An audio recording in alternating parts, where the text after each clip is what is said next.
AP CM Chandrababu మరొక liquor స్కామ్కు తెరలేపారని మాజీ మంత్రి కాకాని గోవర్ధన్ రెడ్డి అన్నారు.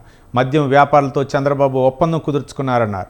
ప్రభుత్వ ఆధీనంలో ఉన్న మద్యం షాపుల్ని టీడీపీ నేతలకు కట్టపెట్టి ధరలు పెంచేశారని విమర్శించారు. లిక్కర్ షాప్స్లో పనిచేస్తున్న వారిని రోడ్డును పడేశారన్నారు. తక్కువ ధరకే మేలైన మద్యం ఇస్తారని హామీ ఇచ్చి ఉన్న ఫలంగా రేట్లు పెంచారని విమర్శించారు. లిక్కర్ స్కామ్కి చంద్రబాబు నాయుడు తెరదీశాడు. దానిలో భాగంగా ఈరోజు రేట్లు ఇబ్బడి ముబ్బడిగా పెంచడం, ఆ పెంచినటువంటి దాంట్లో తాను దోచుకోవడం, తనకు సంబంధించినటువంటి వ్యక్తులకు దోచిపెట్టడం. పాపం ఎవరైతే అమాయకులు నమ్మి చంద్రబాబుకు ఓట్లు వేశారో పాపం మందు బాబుల్ని పదే పదే ప్రతి సమావేశంలో వాళ్ళని ప్రలోభ పెట్టి ఓట్లు వేయించుకుని ఈరోజు వాళ్ళని మోసం చేయడం మాత్రం ఈ గోస్తా, ఇది చంద్రబాబు నాయుడికి ఈ పాపం వాళ్ళ దగ్గర మభ్యపెట్టి ఓట్లు వేయించుకుని ఈరోజు వాళ్ళని మోసగించి వాళ్ళ మీద అదనపు మారం ఆ కుటుంబాలు చితికిపోయేటువంటి విధంగా చంద్రబాబు నాయుడు ప్రవర్తించడం చంద్రబాబు నాయుడికి తగదు అని చెప్పి ఈ సందర్భంగా స్పష్టం చేస్తుంది.